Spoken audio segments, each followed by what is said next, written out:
ये इस टॉपिक का नाम है, क्या नाम है इस टॉपिक का? पार्टनरशिप यानी कि साझेदारी।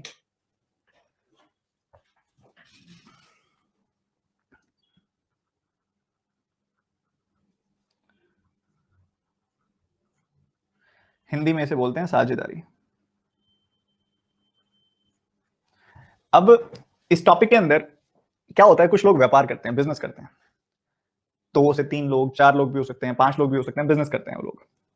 और अलग अलग टाइम पे अलग अलग मॉनेटरी इन्वॉल्वमेंट रखते हैं, पैसे डाल रहे हैं, निकाल रहे हैं, कुछ वैसा रहता है। ठीक है, तो उस हिसाब से हमने बताना होता है भाई लास्ट में अगर प्रॉफिट बांटा जाएगा तो किस हिसाब से बांटा जाएगा, या प्रॉफिट इस हिसाब से बांटा गया है तो इन्वेस्टमेंट कितनी होगी, किस रेशियो में होगी। ठीक है, समझ रहे हो मेरी बात को?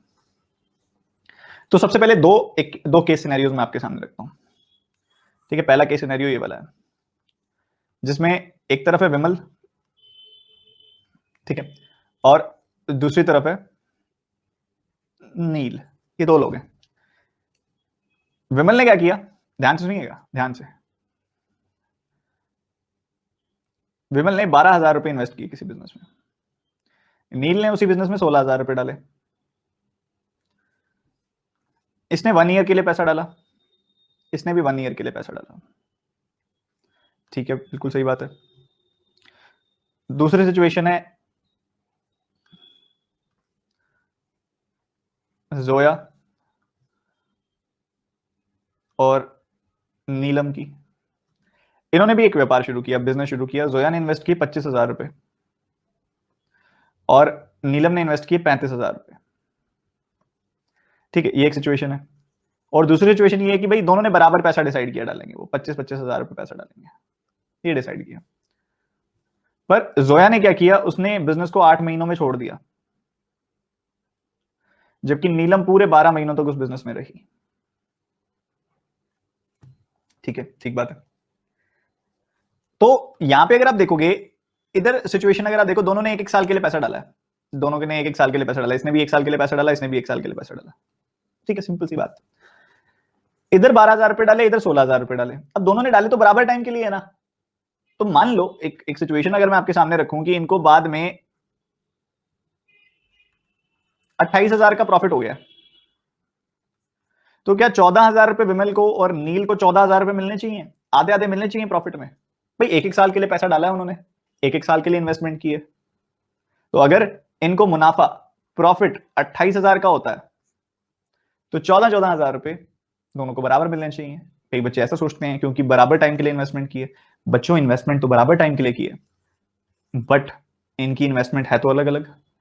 तो अगर इन्वेस्टमेंट बराबर टाइम के लिए की गई है और टाइम दोनों के लिए बराबर है, ठीक है, टाइम उस पर कोई अपना इफेक्ट नहीं डालेगा, बट इन्वेस्टमेंट तो डालेगी। अगर विमल ने 12,000 की इन्वेस्टमेंट की है, नील ने की है 16,000 की इन्वेस्टमेंट, अगर आप ये 0 से 0 कट करो, 4 से कट करो 3, 4 से कट करो 4, तो अगर इन्होंने इन्वेस्टमेंट की है 3:4 की रेशियो में, तो इनके बीच में जो प्रॉफिट बांटा जाएगा वो भी तो 3:4 की रेशियो में बांटा जाएगा।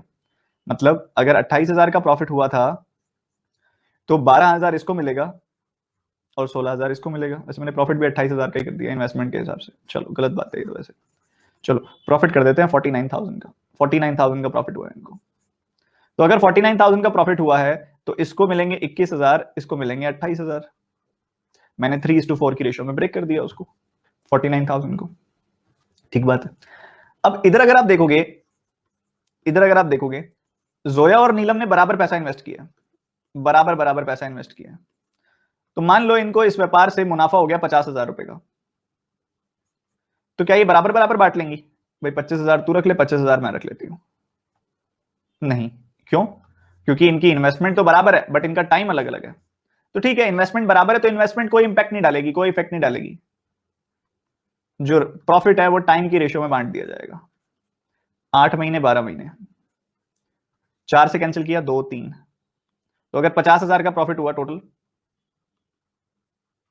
तो उसमें से 20,000 मिलेंगे जोया को और 30,000 मिलेंगे नीलम को। कुछ ऐसा होगा। ठीक है, परफेक्ट। अभी हमने यहां पे देखा व्हेन, ये वाला कौन सा केस था? When time is constant, when time is same for all the partners. ये कौन सा केस था?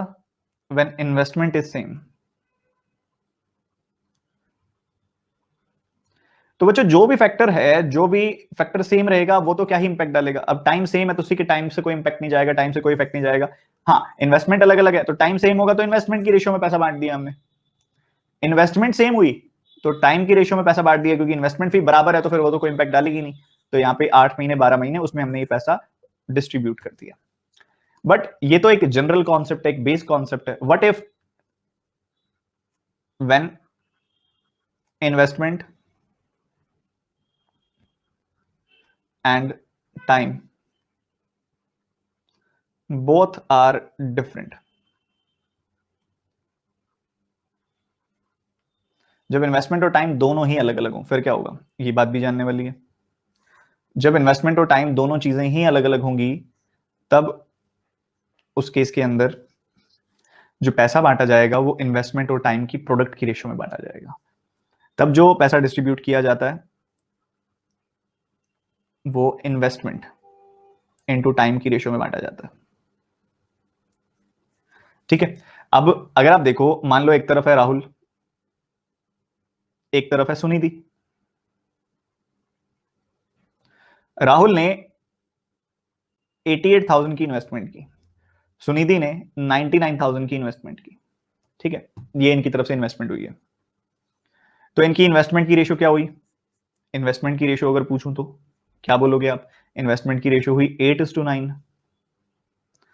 अगर मैं यहां पे पूछूं टाइम के बारे में, तो मान लो राहुल ने इन्वेस्टमेंट की 10 महीनों के लिए, सुनिधि ने इन्वेस्टमेंट की 7 महीनों के लिए, या फिर यहां पे ले लेते हैं सुनिधि ने इन्वेस्टमेंट की 8 महीनों के लिए। ठीक है, ये परफेक्ट है, 8 महीनों के लिए। तो टाइम की क्या रेशियो हो गई? अगर टाइम की रेशियो पूछी जाए आपसे तो टाइम की रेशियो हो गई, आपने 2 से कैंसिल कर दिया, 5 और 4। तो यहां जो प्रॉफिट डिस्ट्रीब्यूट किया जाएगा, जो प्रॉफिट की रेशियो होगी इस केस के अंदर, राहुल और सुनिधि के केस में जो प्रॉफिट बांटा जाएगा वो इन्वेस्टमेंट इनटू टाइम की रेशियो में बांटा जाएगा। 8 गुना 5, 9 गुना 4, investment into time, investment into time. तो ये हो जाएगा 40, ये हो गया 36। आप इसको कैंसिल कर देंगे 4 से, ये आ जाएगी वैल्यू 10 और 9। 10:9 की रेशियो में ये प्रॉफिट फाइनली बांटा जाएगा। फर्ज करो इनको लास्ट में इनको प्रॉफिट हो गया एक केस में, यहाँ पे आप लेके चल सकते हो कि 3,80,000 का प्रॉफिट हो गया इनको, अगर तो उसमें से 2 लाख रुपए तो इसके पास जाएंगे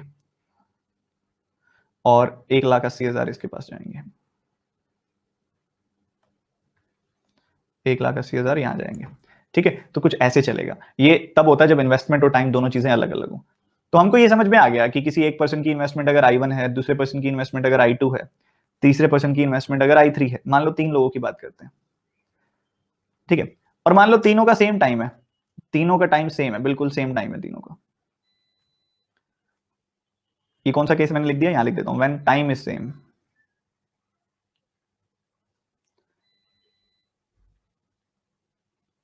मान लो एक केस में 3 लोग हैं, उनकी इन्वेस्टमेंट सेम है और इन तीनों का टाइम अलग अलग है। इसका T1 टाइम है, इसका T2 टाइम है, इसका T3 टाइम है। ठीक है, ये दूसरा केस हो गया व्हेन इन्वेस्टमेंट इज सेम।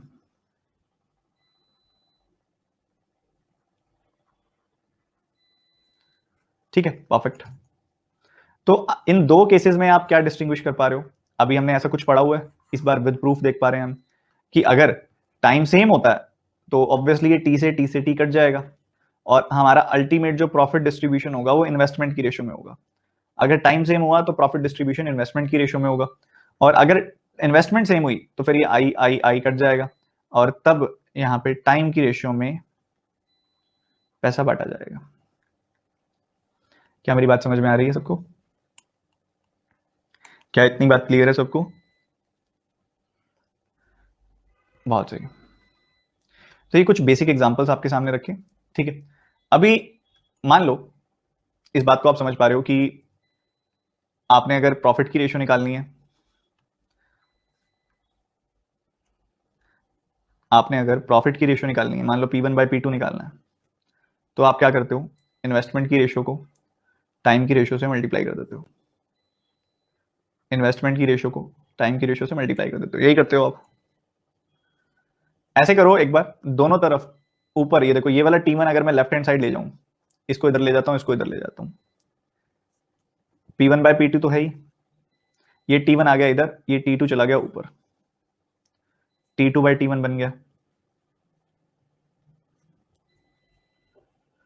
ये T2 मैं इसके नीचे ले जा सकता हूं डिनोमिनेटर में, और ये T1 तो ऑब्वियसली इसके डिनोमिनेटर में चला जाएगा, P1 bye T1 over P2 bye T2।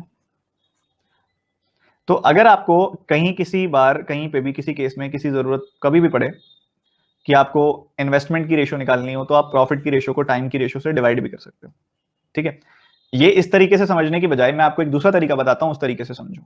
हमने क्या देखा अभी, प्रॉफिट की रेशियो निकालनी है तो इन्वेस्टमेंट की रेशियो को टाइम की रेशियो से मल्टीप्लाई कर देते हैं हम, ऐसे ही करते हैं ना।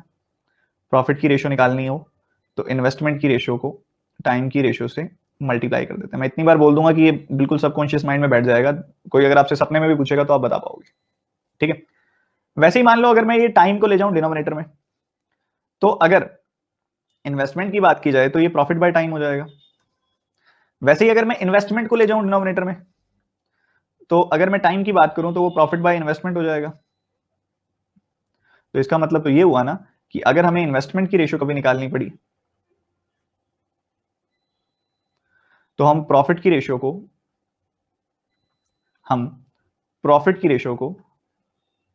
टाइम की रेशियो से डिवाइड कर देंगे, तो हमें इन्वेस्टमेंट की रेशियो मिल जाएगी। अगर हमें कभी टाइम की रेशियो निकालनी पड़ी, तो हम फिर प्रॉफिट की रेशियो को इन्वेस्टमेंट की रेशियो से डिवाइड कर देंगे, कुछ ऐसा हो जाएगा। तो ये बहुत अच्छे केसेस हैं, बहुत काम की चीजें हैं जो हम अभी सॉल्व करेंगे तो हमारे सामने आएंगी। क्या यहां तक क्लियर है सबको?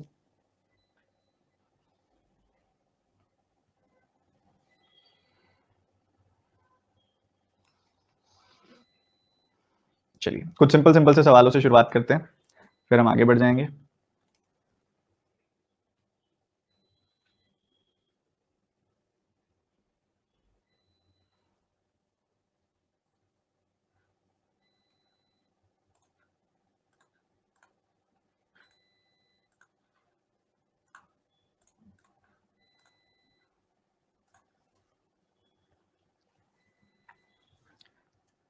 चार लोगों का जिक्र है, ABCD। इन्होंने कुछ ये इन्वेस्टमेंट की है, आपने बताना है कि ए और बी का sum of profit and share, profit of share कितना होगा अगर टोटल प्रॉफिट इतना होगा तो। जल्दी से बता दो।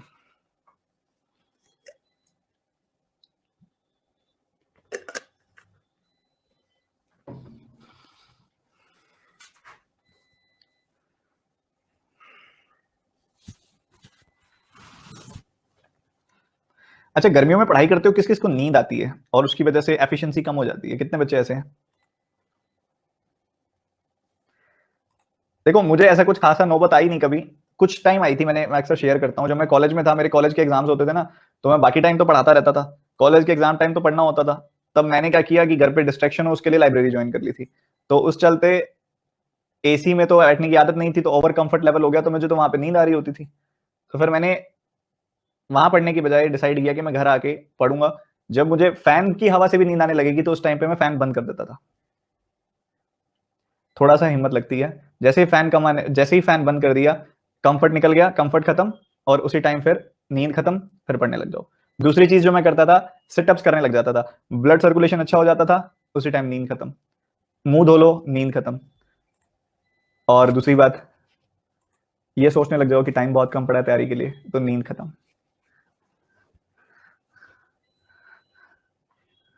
कॉफी वगैरह की आदत तो कम ही डालो यार, कम ही डालो कॉफी की आदत तो। कॉफी से अगर डोपामिन रश होना शुरू हो गया ना, इसकी कॉफी की बहुत बुरी आदत लग जाएगी।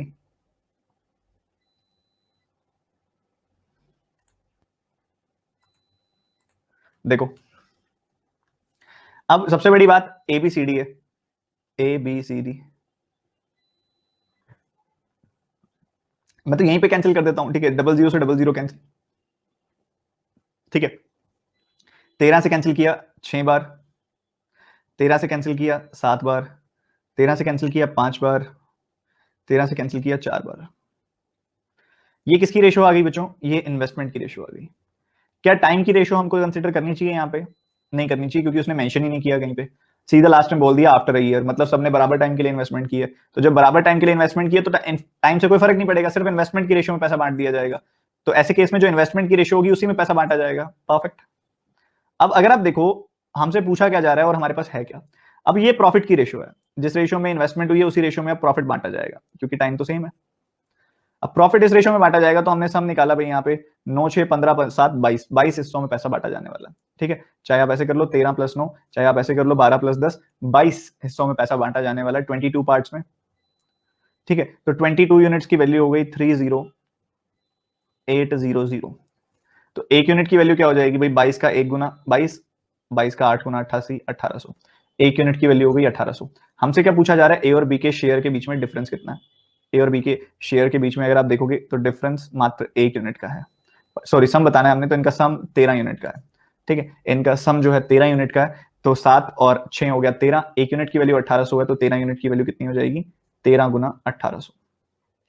ठीक है, तो 180 प्लस उसके अंदर आप 54 ऐड कर दीजिए। यहाँ पे आपने देखा 18 का आपने 10 टाइम्स किया तो ये आ गया, 18 का 3 टाइम्स किया तो ये कुछ इस तरीके से आ जाएगा। ठीक है, और ये आपका यहाँ पे आंसर आ जाएगा। बाकी कुछ और गड़बड़ है क्या, और 1400, अच्छा 22 का 4 गुना 88 होगा ना, मैंने 8 गुना क्यों कर दिया। 1400 आ जाएगा, तो आपका आंसर हो गया 18200। ठीक है, 14 गुना आ गया, तो ये आपका आंसर हो गया 18200। क्योंकि अगर आप देखो यहाँ पे एक यूनिट की वैल्यू तो हो गई 1400, एक यूनिट की वैल्यू हो गई 1400, तो 13 यूनिट की वैल्यू कितनी हो जाएगी, 13 गुना 1400। 13 का 14 गुना होता है 182, और पीछे लग जाएंगी 2 जीरोस, तो ये हो जाएगा 18200। यहाँ पे टाइम सेम था इसलिए इन्वेस्टमेंट की रेशियो में पैसा बांट दिया गया। एबीसी ने इन्वेस्टमेंट की है कुछ इस तरीके से, शेयर बताओ 30,000 का, ए का कितना शेयर होगा, जल्दी से बताइएगा।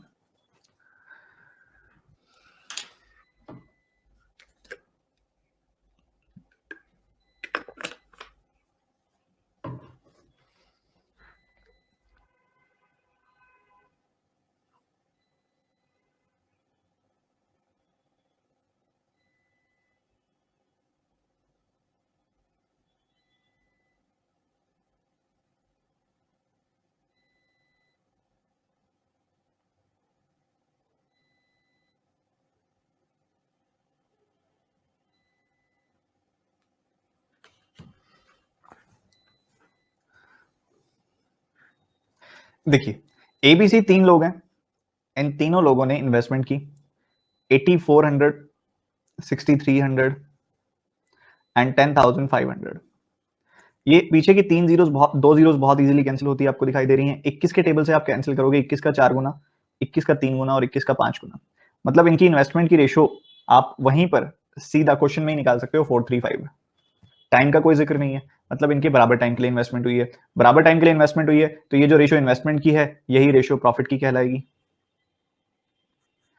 टोटल अगर आप देखोगे तो प्रॉफिट कितना हुआ है, 4 + 3 + 5, तो यहाँ 12 का टोटल प्रॉफिट हुआ है। 12 का प्रॉफिट हुआ है, और हमने क्या बताना है फिर, 12 के प्रॉफिट में से ए का शेयर कितना है, ए का शेयर है 4। तो अगर 12 का टोटल प्रॉफिट हुआ है उसमें से ए का शेयर है 4, तो देखा जाए तो 1/3 प्रॉफिट यहाँ पे ए को मिलेगा। 30,000 का अगर आप 1/3 कर दोगे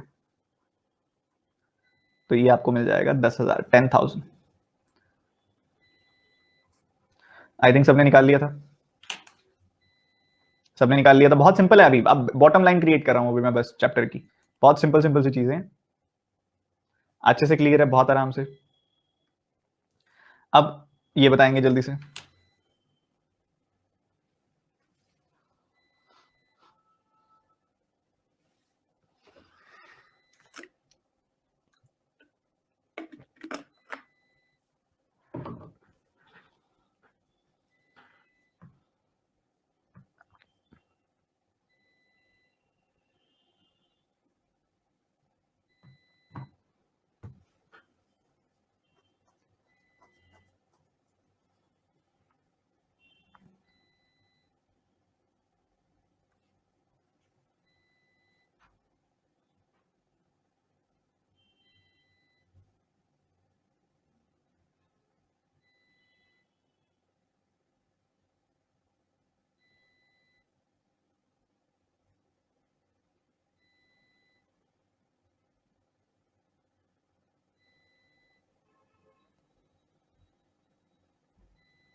देखिए पी क्यू आर एस, यहां पे पी ने इन्वेस्ट किया 1/4 कैपिटल, मतलब जितनी भी कैपिटल है उसका 1/4 इन्वेस्ट किया। क्यू ने इन्वेस्ट किया 1/5 कैपिटल, यहाँ पे आर ने इन्वेस्ट किया 1/6 कैपिटल। अब बची हुई रेस्ट इसने इन्वेस्ट की है। अब यहाँ पे हमें पता तो होना चाहिए इन्होंने कितनी कितनी कैपिटल इन्वेस्टमेंट की है, तो या तो आप एलसीएम लेके पहले इनका सम निकालो फिर 1 माइनस करो। उससे बेटर ऐसा है कि आप 4 5 6 का एक एलसीएम ले लो। 4 और 6 का एलसीएम होगा 12 और 5 भी है तो साथ में तो हो जाएगा 60 आ जाएगा इसका एलसीएम। ठीक है, तो आपने मान लिया कि 60 की टोटल इन्वेस्टमेंट है। 60 की अगर टोटल इन्वेस्टमेंट है तो 60 का 1/4 यानी कि 15 की इन्वेस्टमेंट यहाँ हुई, 60 का 1/5 यानी कि 12 की इन्वेस्टमेंट यहाँ हुई, 60 का 1/6 यानी कि 10 की इन्वेस्टमेंट यहाँ हुई। तो टोटल कितनी हो गई ये 37 की इन्वेस्टमेंट हो गई। 60 में से 37 की इन्वेस्टमेंट हो गई तो रेस्ट बाकी बचा हुआ कौन सा है 23 है, तो 23 की इन्वेस्टमेंट यहाँ हो जाएगी। तो कुछ ऐसे चल रहा है। उसके बाद अगर आप देखोगे हमने बताना है कि पी को कितना शेयर मिलेगा। पी का देखो 8700 है टोटल जो प्रॉफिट हुआ। उसको कितने पार्ट्स में बांटेंगे हम, हमने देखा 15 12 10 और 23 60 पार्ट्स में बांटेंगे हम टोटल, जिसमें से हमने यहाँ पे देखा कि 15 का प्रॉफिट पी को हुआ है तो ठीक है 15 आ गया यहाँ पे। और उसके बाद अगर हम यहाँ पे 0 से 0 कैंसिल कर दें, 3 से कैंसिल कर दें 5 बार, 3 से कैंसिल कर दें 2 बार, 2 से कैंसिल कर दें 435 बार, तो ये आ जाएगा 2175। ये आंसर आ जाएगा जो कि मेजोरिटी बच्चों का सॉल्यूशन है इस सवाल के लिए। बहुत लेंथी है। एक कॉमन सेंस बच्चों, टाइम सबका बराबर है, टाइम सबका बराबर है। अगर पी ने 1/4 कैपिटल डाली है तो वो बाद में प्रॉफिट भी तो 1/4 ही लेगा।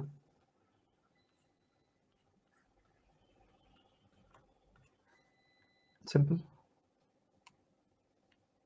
बस इतना ही। ठीक है, समझ गए। 23 कहां से आया, 60 माइनस 37 से आया था 23।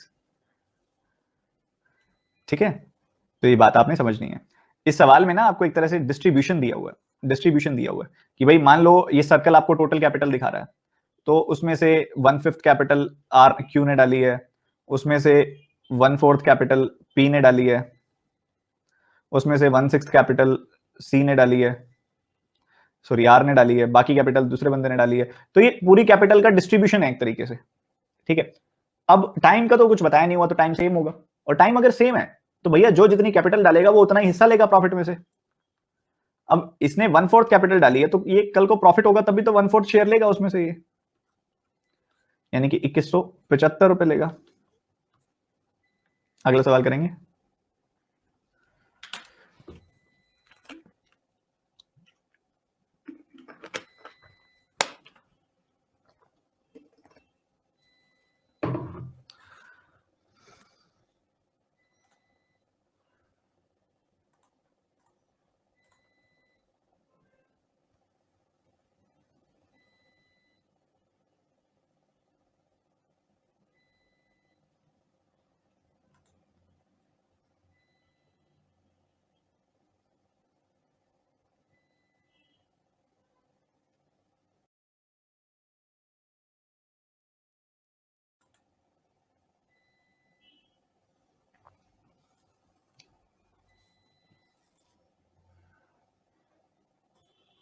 क्या आंसर है?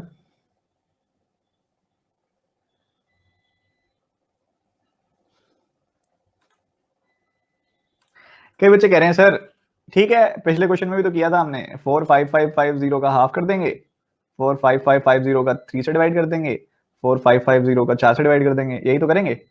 हाफ कर देंगे, 1/3 कर देंगे, 1/4 कर देंगे, सिंपल है ना। यहाँ मैंने भी एक नाम पढ़ा है, वो बच्चा तो अभी भी सिलेक्टेड है यार आईबीपीएस पीओ में। I think I read a name Mahi Dalvi.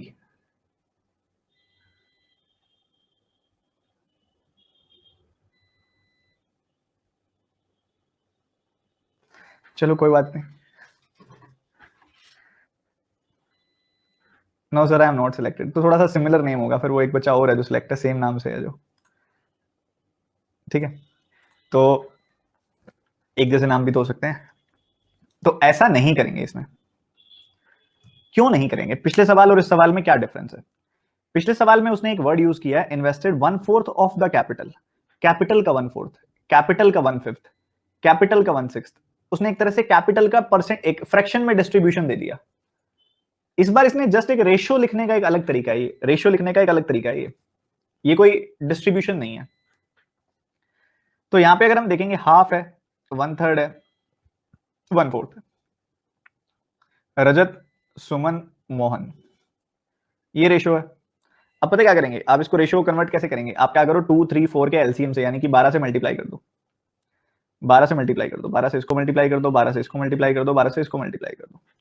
ठीक है, आपने 12 से मल्टीप्लाई किया तो ये मिल गया 6, यहाँ 12 से मल्टीप्लाई किया तो ये मिल गया 4, यहाँ 12 से मल्टीप्लाई किया तो ये मिल गया 3। ठीक है, 6 4 3 मिल गया।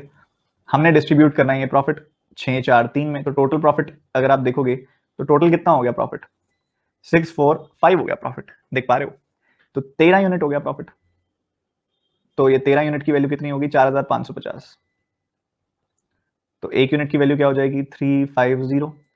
एक यूनिट की वैल्यू हो गई बच्चों 350 रुपीज, एक यूनिट की वैल्यू 350 रुपीज।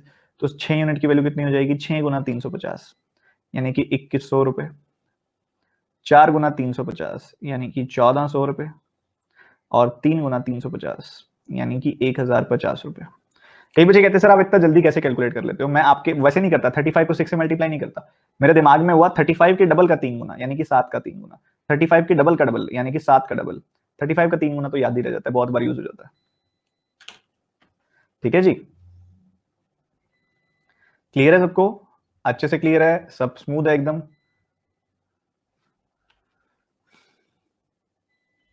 जो थोड़ा बहुत डाउट है एक बार मैं बता देता हूं फिर भी दोबारा।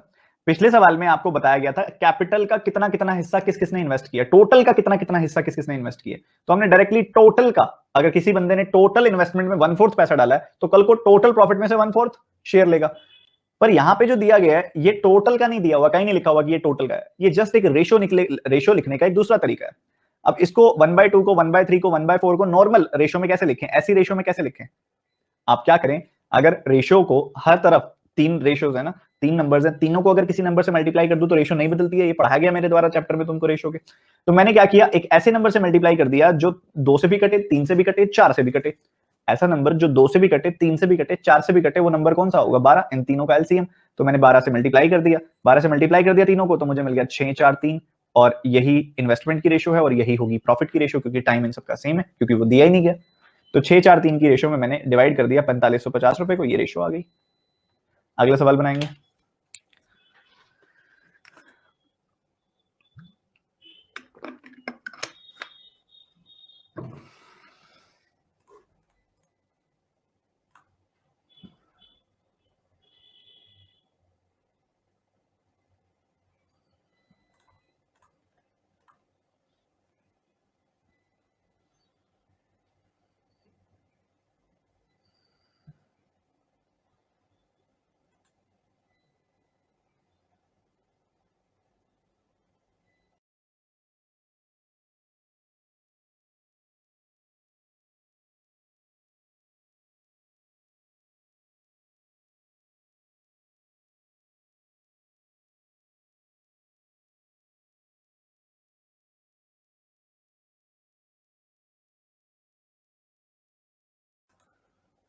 देखिए, दो लोगों ने इन्वेस्टमेंट की, पारुल एंड रुचि।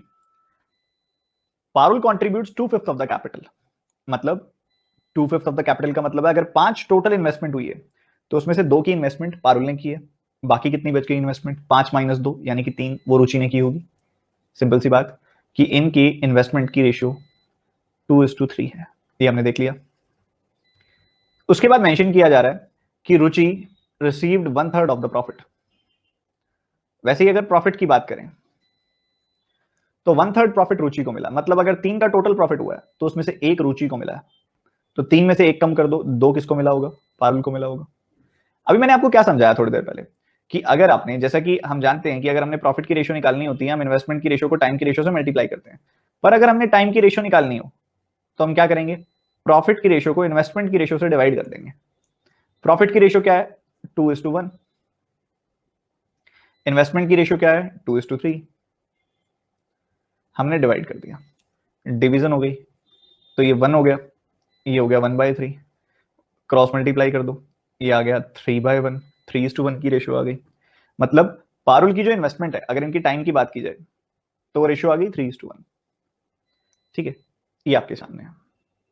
अब आपको पता है कि पारुल की तरफ से इन्वेस्टमेंट 9 महीनों के लिए हुई है, तो 3 यूनिट की वैल्यू है 9 महीने, तो 1 यूनिट की वैल्यू क्या होगी? 3 महीने। 1 यूनिट की वैल्यू क्या होगी? 3 महीने होगी ना। तो मतलब रुचि की तरफ से जो इन्वेस्टमेंट हुई है वो 3 महीनों के लिए हुई है। आई थिंक यही कॉन्सेप्ट मैंने आपको बताया था अभी।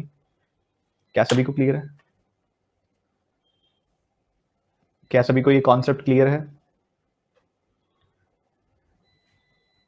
सर इन्वर्टर की आवाज आ रही है, ज्यादा आ रही है तो बंद कराऊं जाके? बता दो, जो इन्वर्टर की बीप बीप की आवाज आ रही है तो ज्यादा आ रही है? कई बच्चे यस सर कह रहे हैं। तो आपको क्वेश्चन देके कराता हूं मैं जाके बंद, ठीक है? आपका भी टाइम वेस्ट नहीं होगा। एक बार क्विक रिपीट करता हूं, फिर हम आगे बढ़ते हैं। हमें पता है कि प्रॉफिट की रेशियो निकालने के लिए इन्वेस्टमेंट की रेशियो को टाइम की रेशियो से मल्टीप्लाई करते हैं। तो टाइम की रेशियो निकालने के लिए प्रॉफिट की रेशियो को इन्वेस्टमेंट की रेशियो से डिवाइड करना पड़ेगा। ठीक है जी। अब हमें पता है इन्वेस्टमेंट के हिसाब से देखें तो पारुल की इन्वेस्टमेंट 2/5 की है। मतलब अगर 5 की टोटल इन्वेस्टमेंट है तो उसमें से 2 की इन्वेस्टमेंट पारुल की है, तो बाकी 3 की इन्वेस्टमेंट किसकी होगी? रुचि की होगी। प्रॉफिट में 1/3 रुचि को मिल रहा है, मतलब 3 का टोटल प्रॉफिट हुआ तो 1 रुचि को मिलेगा, 2 मिलेगा पारुल को। तो प्रॉफिट की रेशियो को इन्वेस्टमेंट की रेशियो से डिवाइड करना है, मतलब 2:1 को मुझे डिवाइड करना है 2:3 से। डिवाइड कर दिया, 1:1/3 की रेशियो आ गई, क्रॉस मल्टीप्लाई कर दिया, 3:1 की रेशियो आ गई। तो टाइम की रेशियो आ गई 3:1। पारुल की इन्वेस्टमेंट हुई है 9 महीनों के लिए, तो यहाँ पे 3 यूनिट की वैल्यू 9 महीने, तो 1 यूनिट की वैल्यू 3 महीने हो जाएगा। ये आपका आंसर आ गया। अगला सवाल बनाओ फटाफट से, मैं भी बंद करके आता हूँ।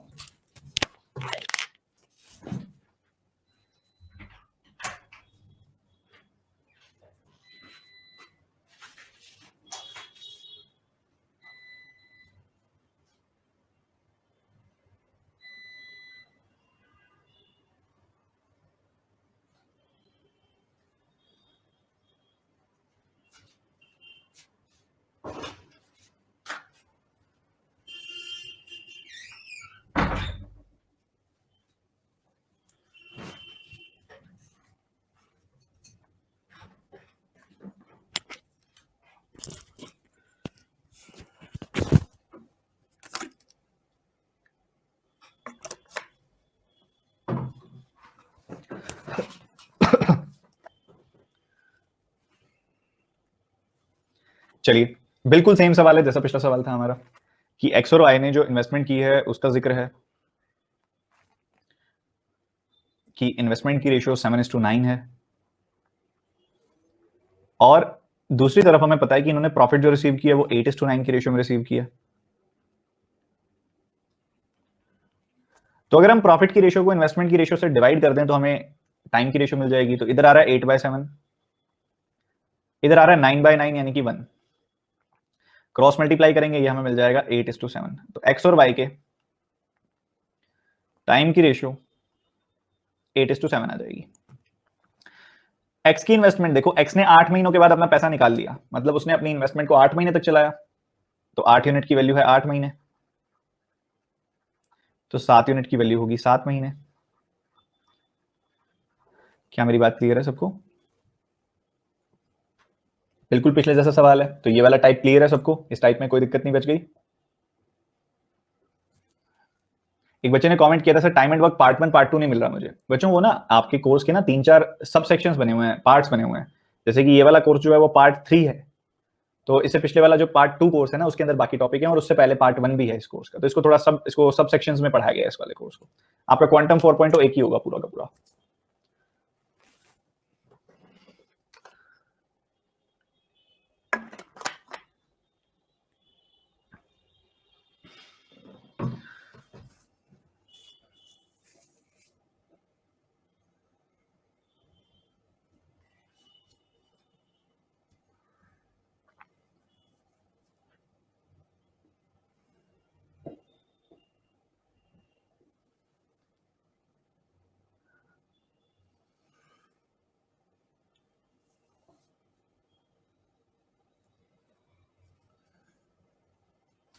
Again it's a very simple question.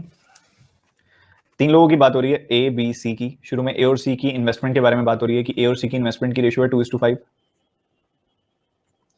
और उसके बाद बात हो रही है ए और बी की इन्वेस्टमेंट की रेशियो की, कि ए और बी की इन्वेस्टमेंट की जो रेशियो है वो है 4:5। अब आप अगर ध्यान से देखो तो ये भी ए की इन्वेस्टमेंट, ये भी ए की इन्वेस्टमेंट, तो सेम होना चाहिए ना, इनको अलग अलग क्यों है? ये सेम कर लो। 2 और 4 को सेम कैसे करें, दोनों को 4 बना लेते हैं, तो इसको 4 से मल्टीप्लाई कर दिया, सॉरी इसको 2 से मल्टीप्लाई कर दिया, ये भी 4 बन गया, इसको 2 से किया तो इसको भी 2 से कर दो। तो ए और सी की इन्वेस्टमेंट की रेशियो क्या बन गई, 4:10। ठीक है, 4:10 की रेशियो बन गई। तो अगर आप देखो ए बी सी की फाइनल रेशियो क्या आ गई, ए ने किया 4 यूनिट की इन्वेस्टमेंट, बी ने की 5 यूनिट की इन्वेस्टमेंट, सी ने की 10 यूनिट की इन्वेस्टमेंट। तो कुछ ऐसा चल रहा है। ओके, ऐसा चल रहा है। अब अगर आपको इतनी बात समझ में आ गई है तो हमने बताना है कि बी को कितना प्रॉफिट मिलेगा, तो बी को मिलेगा 5 यूनिट, और टोटल कितने हिस्सों में प्रॉफिट बांटा जाएगा, 10 + 5 + 4 यानी कि 19 हिस्सों में प्रॉफिट बांटा जाएगा, जिसमें से 5 यूनिट मिलेगा बी को। तो ये 5/19 प्रॉफिट मिलेगा उसको। तो यहाँ पे आपने 3420 के अगेंस्ट इसको निकाल लिया। क्या सभी को समझ में आ गया? 900 आ रहा है सबका आंसर इसके अंदर? Perfectly, very good.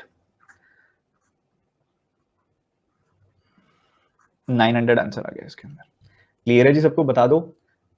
बहुत अभी आसान आसान सवाल करा रहा हूँ, आज पार्ट 1 है ना, आज हम एक अच्छे लेवल पे पहुंच जाएंगे, इसके बेसिक्स को समझते हुए एक अच्छे लेवल पे पहुंच जाएंगे।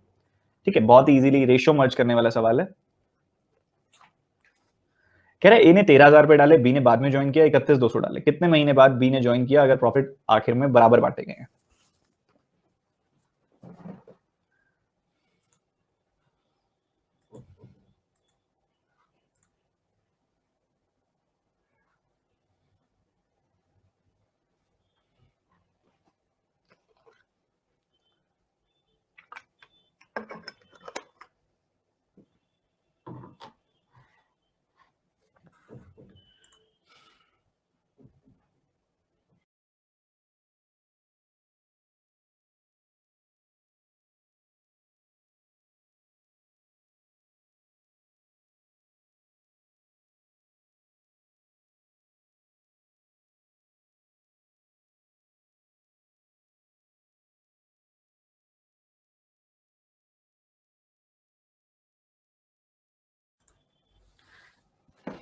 देखिए, इसको दो तरीके से अभी हम करेंगे।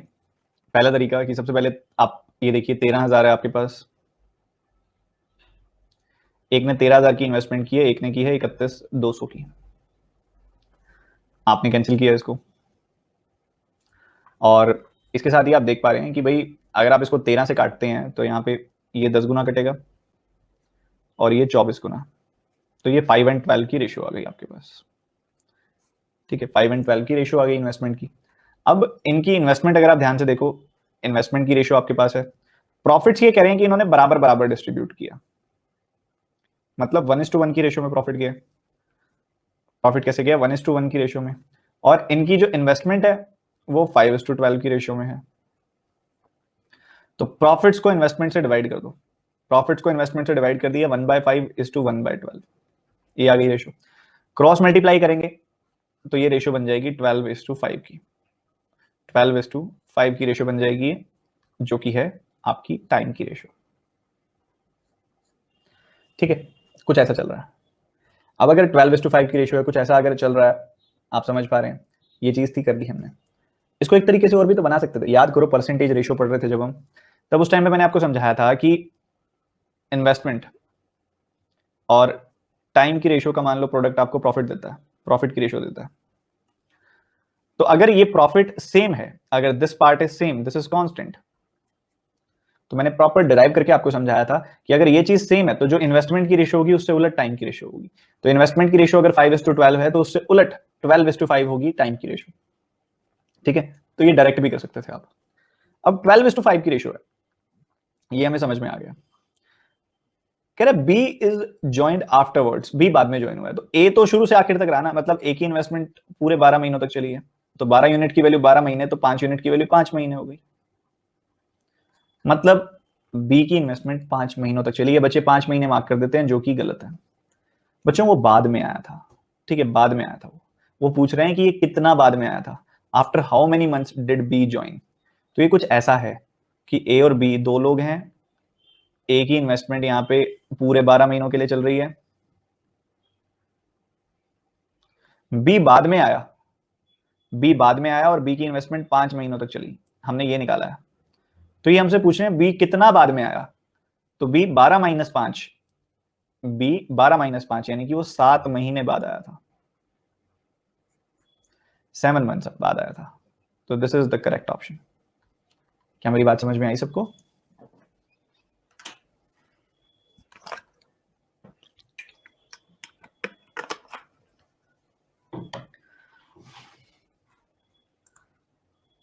चलो एक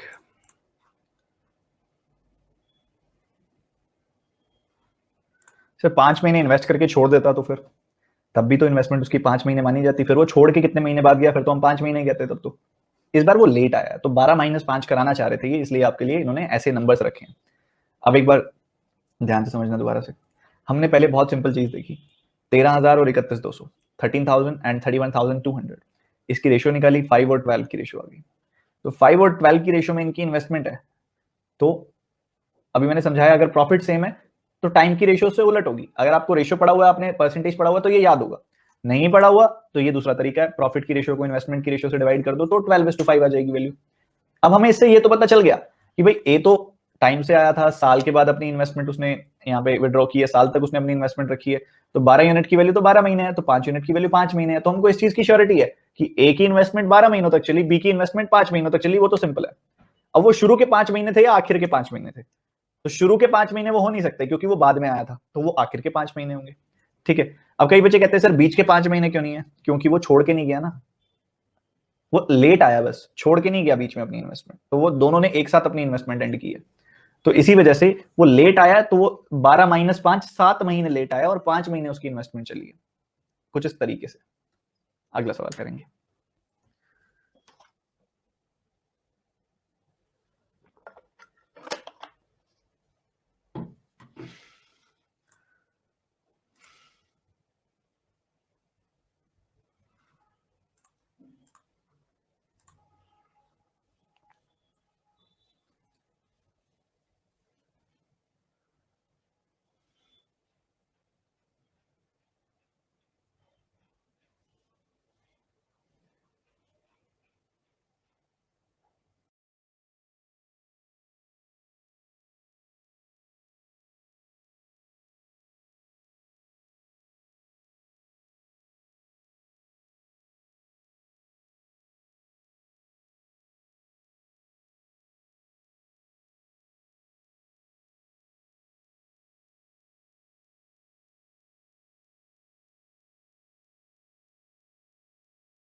देखो समझो, कमल, किरण और केशव 3 लोग हैं।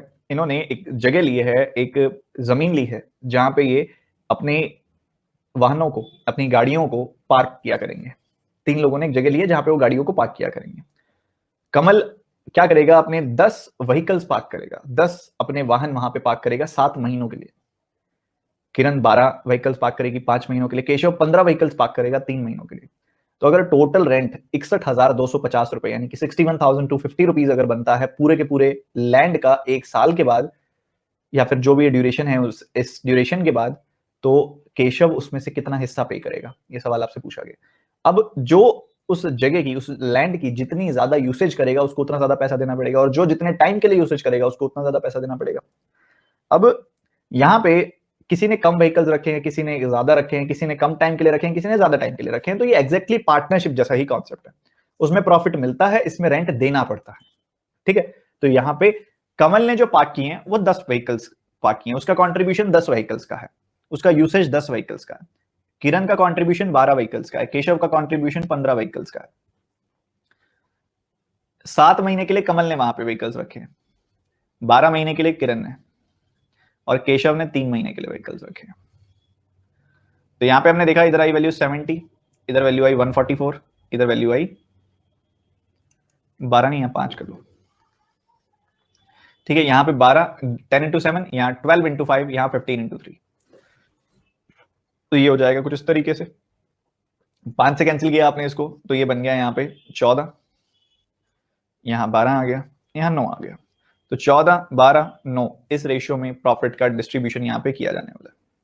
ठीक है, तो कुल मिला के 35 इससे देख पा रहे हो आप, 35 यहाँ पे आप देख पा रहे हो कि इसमें जोड़ोगे 21, 21 और 14 यहाँ पे 35 हो जाएगा। तो 35 यूनिट्स टोटल रेंट जाएगा, जिसमें से पूछा जा रहा है केशव कितना पे करेगा, वो 9 यूनिट्स पे करेगा। तो 9/35 ये जाके हिस्सा बनेगा उस रेंट का। ठीक है, तो ये गया 61250 के हिसाब से। आप सीधा कैंसिल करना चाहें सीधा कर दें, आप पहले 5 से करना चाहें पहले 5 से कर दें। 5 का 1 गुना, 5 का 2 गुना, और अगेन आप यही देखोगे कि 5 का 2 गुना, फिर 5 और 1 फिर 0, और अब 7 से कैंसिल कर देंगे आप इसको, तो आपको मिलेगा 7 का 1 गुना 1750। 1750 का आप 9 गुना कर दीजिए, आपका आंसर तैयार है। 15,300 प्लस 450, तो ये हो जाएगा 15,750। Is it clear to everyone? मैंने काफी स्लो मोशन में बताया ये सवाल, ताकि हर एक बच्चे को समझ में आए कि दिमाग में किस तरीके से कैलकुलेशन की जाती है। बहुत ही बढ़िया। अगले सवाल की तरफ मूव करते हुए,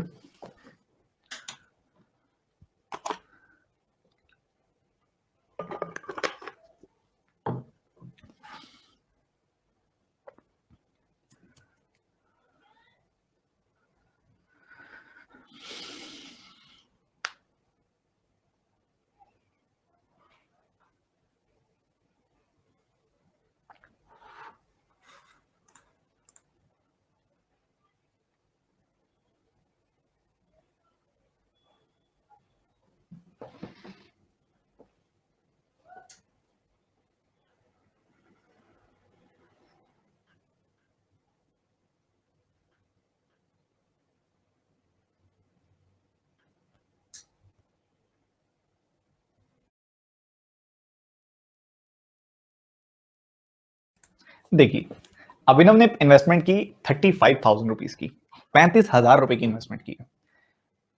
5 महीनों के बाद भुवन ने ज्वाइन किया अपनी कुछ इन्वेस्टमेंट के साथ, और उसके साथ ही अगर आप देखोगे तो at the end of year, एक साल बीत गया, एक साल बीत जाने के बाद उन्होंने प्रॉफिट 15:8 की रेशियो में बांटा। तो दो लोगों की बात हो रही है, अभिनव की बात हो रही है और भुवन बाम की बात हो रही है। तो ये दो लोग हैं, तो इनकी अगर आप प्रॉफिट्स देखोगे तो किस रेशियो में प्रॉफिट बांटा जा रहा है? ये प्रॉफिट बांटा जा रहा है 15:8 की रेशियो में। और उसके बाद अगर आप देखेंगे इनके, अगर आप टाइम को देखो, टाइम भी पता है हमें इनका, अगर आप ध्यान से नोटिस करो तो अभिनव ने बिजनेस स्टार्ट किया, साल के बाद प्रॉफिट बांटा, मतलब अभिनव की इन्वेस्टमेंट पूरे 12 महीनों तक चली, 12 मंथ्स तक। ठीक है, और इधर देखो 5 महीने के बाद भुवन ने ज्वाइन किया और वो आखिर तक रहा है, कहीं छोड़ के नहीं गया। देखो तो पूरे 12 महीनों की इन्वेस्टमेंट है और उसके अंदर 5 महीने लेट आया वो, मतलब उसकी इन्वेस्टमेंट 7 महीनों तक चली। ठीक है, तो इसकी इन्वेस्टमेंट 7 महीनों तक देखी जाएगी। ठीक है, अभी मैंने आपको समझाया था, अगर आपको याद हो तो, कि अगर आपने, जैसे कि मैं एक बार दोबारा भी बता देता हूं, प्रॉफिट की रेशियो अगर आपने निकालनी होती है तो आप इन्वेस्टमेंट को टाइम से मल्टीप्लाई करते हो। तो अगर आपने इन्वेस्टमेंट की रेशियो निकालनी होगी तो आप प्रॉफिट को टाइम से डिवाइड करोगे। वैसे ही अगर आपने इन्वेस्टमेंट की रेशियो निकालनी है तो आप प्रॉफिट की रेशियो को टाइम की रेशियो से डिवाइड करेंगे सर। ठीक है, तो प्रॉफिट को टाइम की रेशियो से डिवाइड कर दिया, 15/12 हो गया यहाँ पे, यहाँ हो गया 8/7। तो इधर 3 से कैंसिल किया, आपको मिलेगा 5, और यहाँ पे मिलेगा 4। 5/4 हो गया, क्रॉस मल्टीप्लाई कर दो तो आपको मिल जाएगा 35 और 32 की रेशियो। ठीक है, तो पहले पर्सन ने 35 यूनिट की इन्वेस्टमेंट की, दूसरे ने 32 यूनिट की, पर हम तो जानते हैं 35,000 की इन्वेस्टमेंट हुई है, तो 35 यूनिट की वैल्यू है 35,000, और 32 यूनिट की वैल्यू फिर ऑटोमेटिकली 32,000 हो जाएगी। 32,000 की इन्वेस्टमेंट है भुवन बाम की तरफ से, 32,000 ए ऑप्शन। क्या सभी को क्लियर है बच्चों?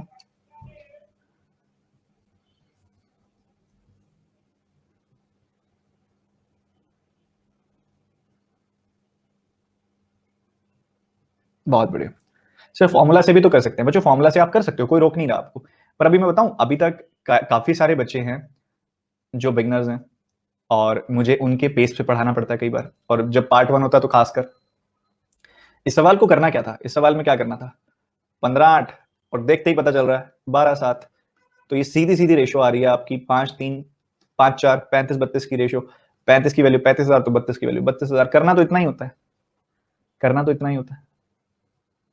बट वही बात है, अभी मैं थोड़ा स्लो पढ़ा रहा हूं ताकि हर बच्चे को समझ में आए। ठीक है, अभी आप भी नए हो, कई बच्चे नए हैं, तो वो एब्जॉर्ब करने में टाइम लगाते हैं। ठीक है, इस वजह से मैं थोड़ा सा आराम से बताता हूं ताकि हर बच्चे उसको समझ पाए। सर आप क्यों गर्मी में लोगों के लिए कष्ट करोगे? इन्वर्टर की आवाज आ रही थी, मतलब देखो मैं बता देता हूँ, वैसे मैं यहाँ पे आपके लिए एक वो क्या कहते हैं उसको, विक्टिम कार्ड प्ले कर सकता हूँ कि ओहो मैं गर्मी में बैठा हूँ बिकॉज आपने कहा है कि मुझे इन्वर्टर बंद करके आने को, ऐसा कुछ नहीं है। ठीक है, यहाँ पे इन्वर्टर की आवाज आती है जब लाइट जाती है, तो मैं कुछ कर नहीं सकता उसके अंदर, एसी नहीं चलेगा। ठीक है, अरे आवाज ही बंद करके आया हूं मैं, इन्वर्टर नहीं बंद करके आया हूं मैं, इन्वर्टर में म्यूट का ऑप्शन है मेरे वाले में। अरे आवाज बंद की है। फैन चालू करूंगा तो फिर आपको आवाज ज्यादा आएगी, देखो फैन नहीं हो सकता। ठीक है, फैन तो अब आ गई, लाइट भी आ गई, वैसे भी लाइट आ गई है। ठीक है, लाइट आ गई है। तो ये सवाल था, P and Q established a firm together. देखो जरा क्या चल रहा है इनका, प्रॉफिट बंटवाओ इनको जरा, बताओ क्या होगा। ये छोटे छोटे क्वेश्चन है, इससे कॉन्सेप्ट पॉलिश हो जाता है बहुत अच्छे से।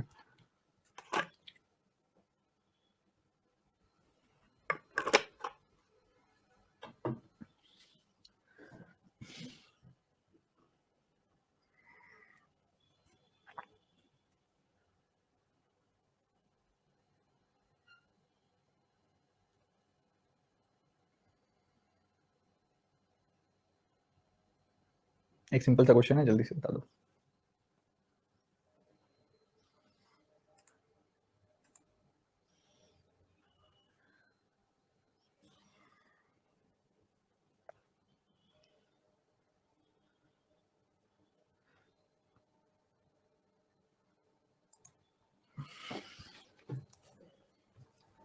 देखो, पी और क्यू ने एक फर्म एस्टैब्लिश की और उस फर्म के अंदर क्या रहा कि पी की इन्वेस्टमेंट ट्वाइस थी क्यू की इन्वेस्टमेंट की।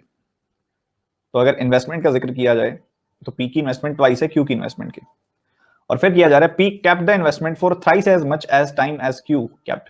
तो टाइम के लिए देखा जाए तो 3 गुना टाइम तक इन्वेस्टमेंट रखी है पी ने। तो यहाँ पे अगर इसने 1 साल के लिए रखा तो इसने 3 साल के लिए रखा होगा, या फिर 1 महीने 3 महीने, कुछ भी हो सकता है, हमें तो रेशियो से मतलब है। बात हो रही है प्रॉफिट की। प्रॉफिट अगर आप देखोगे तो बहुत क्लियरली आपको दिखाई दे रहा होगा कि हम इन्वेस्टमेंट को टाइम से मल्टीप्लाई करेंगे तो 6:1 की रेशियो में प्रॉफिट जाएगा। मतलब जितना क्यू को मिलेगा उसका 6 गुना पी को मिलेगा, ये आपको दिखाई दे रहा है। क्यू को 1 मिल रहा है तो पी को 6 मिल रहा है, तो 6 गुना मिल रहा है, मैं ये भी तो बोल सकता हूँ। तो 1360 का 6 गुना कर दो आप, तो ये आपके सामने है 7800 प्लस 360, आपके सामने आंसर आ जाएगा। और हमने आई थिंक कुछ गड़बड़ कर दी कहीं पे, twice of that of Q's investment. Okay, हमसे टोटल प्रॉफिट पूछा जा रहा है, कोई गलती नहीं की हमने, बस इसका अगर आप देखो तो 7 गुना कर दो सीधा 6 की जगह पे।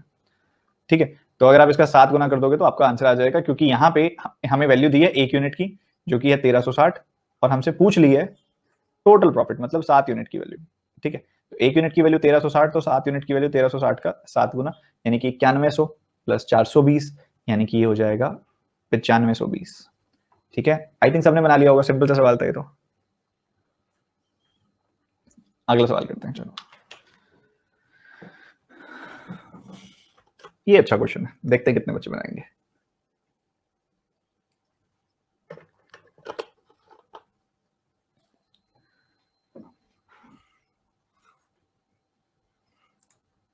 गलती मत करना, आराम से बना लेना बेशक।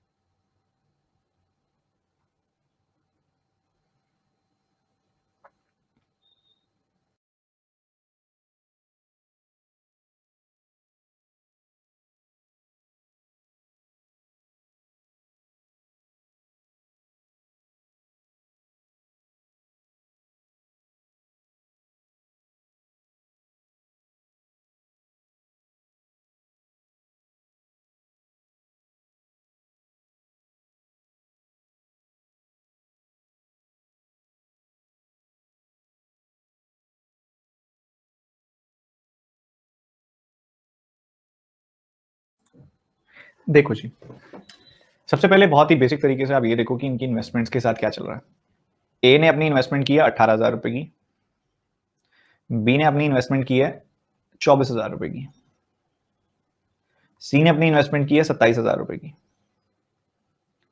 अगर आप यहाँ पे 3 जीरोस तो कैंसिल हो ही रही हैं, उसके साथ ही अगर आप 3 से और कैंसिल कर दो तो ये आ जाएगा 6, 8 और 9। ठीक है, कुछ इस तरीके से। तो इनकी इन्वेस्टमेंट्स की रेशियो तो हमें पता है कि इनकी इन्वेस्टमेंट्स की रेशियो है 689। ठीक है, परफेक्ट है। अब हमें यह पता है कि ए ने बिजनेस स्टार्ट किया, started some business. After 3 months B joined him, 3 महीने के बाद बी ज्वाइन हुआ। After some more time C join हुआ, साल के आखिर में पैसा बांटा। तो भैया हमें यह तो पता है कि टाइम जो होगा वो ए के लिए तो 12 महीने है, 3 महीने कम इन्वेस्टमेंट रही बी की, तो 12 - 3 यानी कि 9 महीने बी का है। सी का कितना होगा ये हमने देखना है यार, ये हमने पता लगाना है। लगाएंगे, पता लगाएंगे, अच्छी बात है, ठीक है, कोई बात नहीं। अब यहां पे अगर आप देखो 21,250 के टोटल प्रॉफिट में से सी को मिला 42,50 उसका शेयर। शेयर काफी कम मिला है वैसे तो, बट ये जो मिला है इसी में से हमने बहुत कुछ निकालना है, ठीक है, इसी में से हमने बहुत कुछ निकालना है, समझना ध्यान से। 4250 और 21,250, सबसे पहले इसकी रेशियो निकाल लो, क्या रेशियो आ रही है। 0 से 0 कैंसिल किया, 4 का 5 गुना 20 होता है, 25 का 5 गुना 125 होता है, तो मैं कह सकता हूं कि सीधा सीधा इसका 5 गुना, मतलब 1:5 की रेशियो आ गई। मतलब 5 का अगर टोटल प्रॉफिट हुआ तो उसमें से 1 मिला सी को और 4 मिला ए और बी को कंबाइंड, ठीक बात है। या मैं कह सकता हूं कि जितना ए और बी को कंबाइंड मिला है उसका 1/4 मिला है सी को, ऐसा भी तो बोल सकता हूं मैं, ठीक बात है। अब एक बात बताओ, इधर टोटल कितना है, इधर अगर देखोगे टोटल कितना है, मल्टीप्लाई कर दोगे तो 72 आ जाएगा टोटल प्रॉफिट। इधर अगर आप देखोगे तो कितना है, 72 आ जाएगा टोटल प्रॉफिट। 72 + 72 144, 144 को 144 का इधर 144 का मान लो प्रॉफिट गया है तो उसका 1/4 कर दिया, तो 36 यूनिट प्रॉफिट यहां पे सी को मिलेगा। सी को 36 यूनिट प्रॉफिट मिलेगा, तो 9 का कितने गुना होता है 36 प्रॉफिट, 4 गुना होता है। तो मतलब भाई 4 महीने की इन्वेस्टमेंट यहां पे की गई है सी के द्वारा, ठीक बात है। तो इसको अभी भी स्टिल समझो, काफी बच्चे गलती करोगे अभी भी सवाल का आंसर निकालने में। ए बी सी है, ए तो शुरू से पूरे 12 महीनों तक रहा है, और ये जो भाई साहब हैं 3 महीने लेट आए हैं, तो इनकी इन्वेस्टमेंट 9 महीनों तक चली है क्योंकि ये इन 3 महीनों में लेट आए हैं। और यहां पे अगर आप देखोगे तो ये जो तीसरे वाले भाई साहब हैं इनकी 4 ही महीनों तक इन्वेस्टमेंट चली है, बस 4 मंथ्स तक इनकी इन्वेस्टमेंट चली है।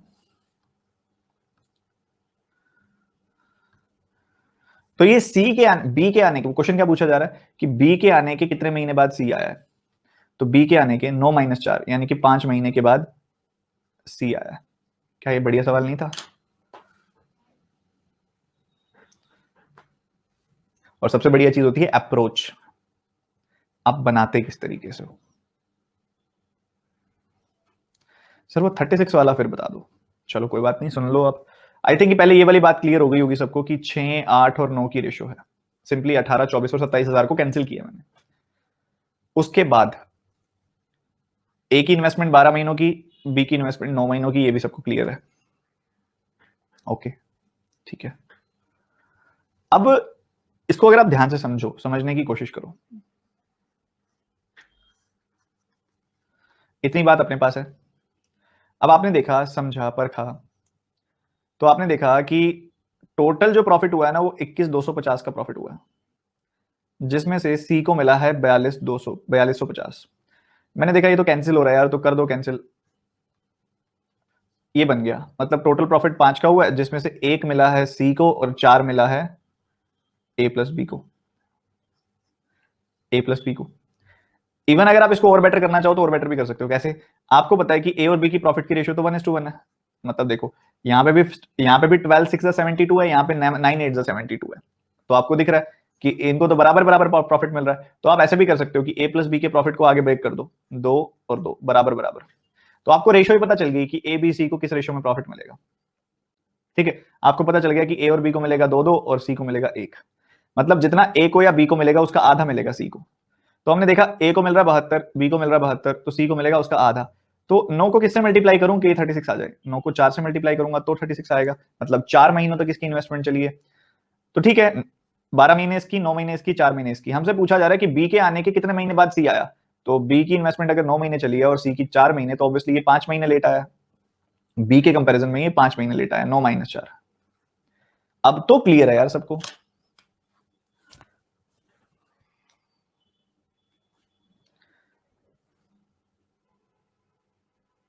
जब 72 ना होता तो कुछ तो होता, 72 ना होता तो उसी फ्रैक्शन में तोड़ देते उसको। ठीक है, तो अलग अलग तरीके होते हैं, अलग, कई बच्चे ऐसे पूछते हैं सर ऐसा ना होता तो, वैसा होता तो आप पहले इसकी टोटल लर्निंग करो। जो आप वैसा वाला सोच रहे हो वैसे वाले क्वेश्चंस भी आएंगे आगे, तो वो चीज और पॉलिश हो जाएगी। ठीक है, पहले इस सवाल में ऐसा क्यों किया ये सीखो। ठीक है, ये समझने वाली जरूरत है। और क्लास के बाद इन क्वेश्चंस को बनाया करो, सिर्फ यहीं पे देख के यहीं से बैठ जाने पे कुछ नहीं होता। जो जो बच्चे क्लास के बाद इन क्वेश्चंस को दोबारा से सॉल्व नहीं करते हैं, वो ना देखने के बराबर है ये क्लासेस, ना ही देखो, टाइम वेस्ट होता है फिर। ठीक है, और क्लास देखते हो, सीखना चाहते हो, तो ये सारे सवाल दोबारा से इन्हीं तरीकों से सॉल्व किया करो। एक क्वेश्चन और करते हैं फिर ब्रेक मिलेगा। बहुत आसान सवाल दे दिया ये तो मैंने, जल्दी से बता दो।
देखिए जी, समझिए, रमेश ने 5/8 इन्वेस्टमेंट किया, Ramesh invest 5/8 of Saurabh amount. मतलब रमेश ने, या तो इसको ऐसा लिखो, Ramesh invest 5/8 of Saurabh amount. तो ये एक बिगनर अप्रोच है, आपको ऐसे सोचना चाहिए सीधा सीधा कि रमेश सौरभ की रेशियो है, अगर इसने 5/8 इन्वेस्टमेंट की तो इसने 8 की होगी, तो इसने 5 की होगी। ऐसा सोचोगे तो ये स्मार्ट अप्रोच है। ठीक है, छोटे छोटे स्टेप से टाइम कम हो जाता है पेपर में। Saurabh invest 3/5 of Kamal, Saurabh invest 3/5 of Kamal, मतलब अगर इसने 5 इन्वेस्ट किए तो उसने 3 इन्वेस्ट किए।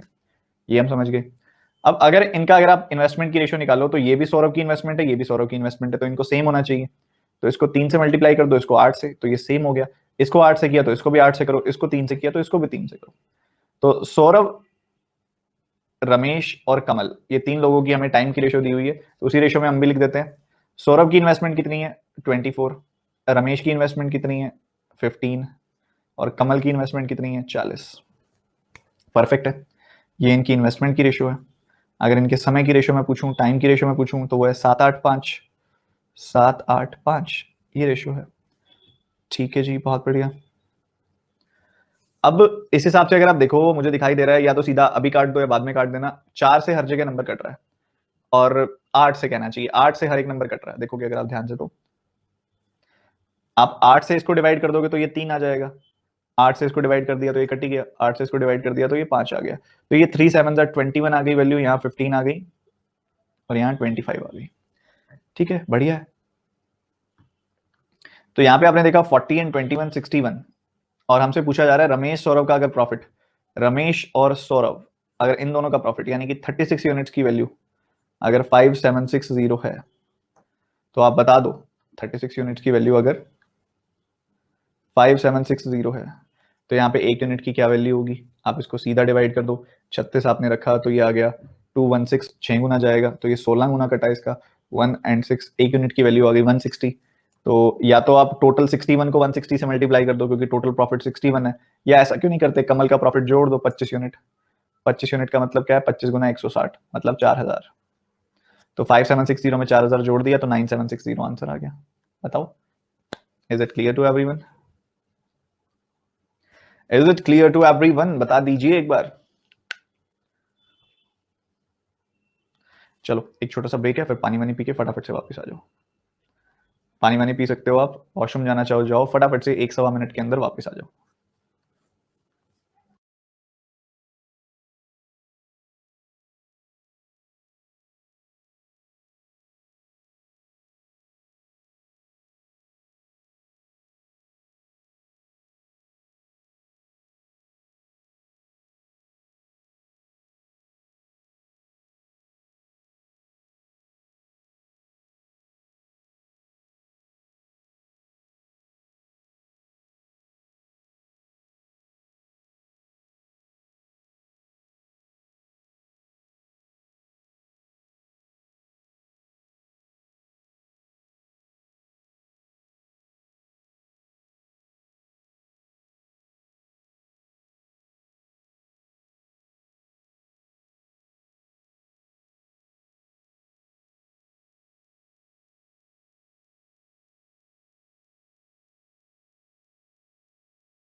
चलिए रिज्यूम करते हैं। A and B invest in a business in the ratio 2:3. 5% of the total profit goes to charity and A receives 2660 as the profit share. Find the total profit.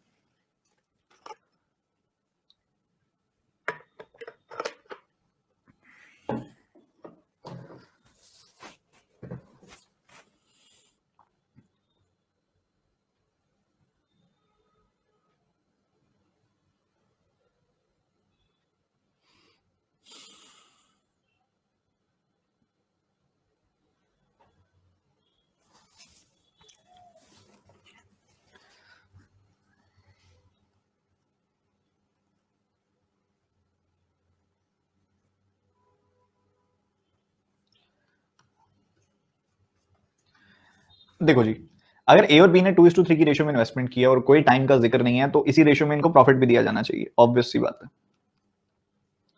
But अगर आप देखोगे 5% profit तो charity में चला गया।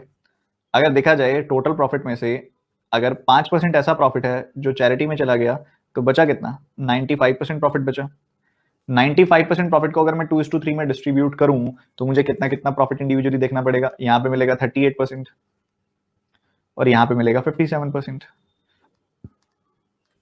हमको कहा जा रहा है कि ए को 2660 मिला है, तो यहां पे अगर 38 यूनिट की वैल्यू है 2660, 38 की वैल्यू अगर है 2660 तो हमने बताना है टोटल प्रॉफिट यानी कि 100% की वैल्यू। ठीक है, तो यहाँ पे कितना 7 टाइम्स हो रही है। हाँ जी, तो यहाँ पे 1% की वैल्यू आ गई 70, तो 100% की वैल्यू कितनी आ जाएगी? 7000। क्या सभी को क्लियर है? सिंपल सा सवाल था ये भी। आज काफी आसान सवाल हैं और ये बेस बनाने के लिए है।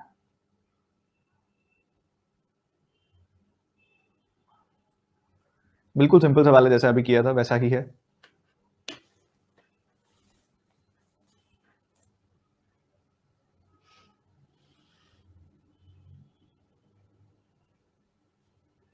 ज्यादा इजी है ये तो।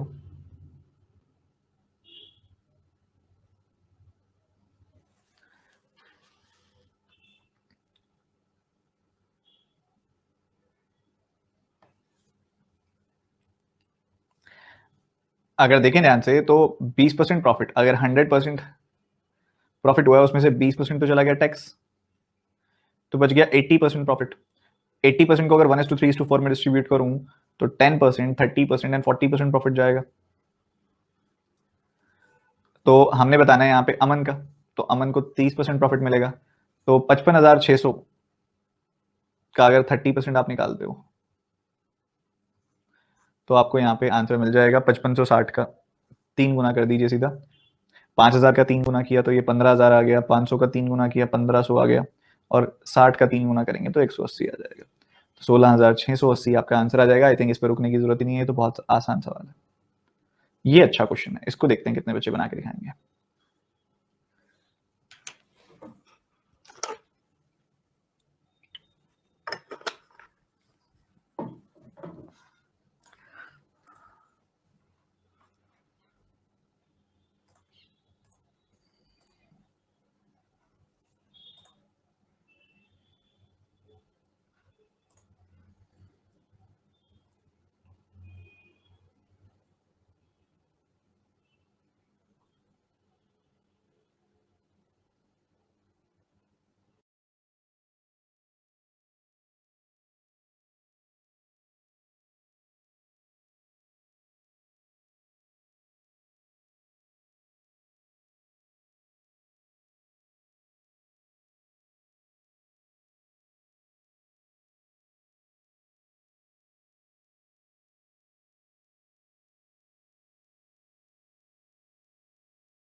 देखो जी, ए और बी ने 20,400 और 15,600, 20,400 एंड 15,600 की इन्वेस्टमेंट की और उसी हिसाब से डिसाइड किया कि वो प्रॉफिट बांटेंगे। फिर आगे उनकी सलाह हुई कि आधा आधा प्रॉफिट तो हम बराबर बांट लेंगे, आधा आधा प्रॉफिट तो हम बराबर बांट लेंगे और बचा हुआ हम अपनी इन्वेस्टमेंट की रेशियो में बांटेंगे। इसकी वजह से ए को 1980 रुपए ज्यादा मिले हैं। अब बच्चों जो प्रॉफिट देखा जाए तो हाफ प्रॉफिट तो अलग तरीके से डिस्ट्रीब्यूट होगा, हाफ अलग तरीके से, जरा देखते हैं कैसे। आप अगर यहां देखोगे तो 20,400 है आपके पास, और इधर अगर आप देखें आगे तो ये 15600 है।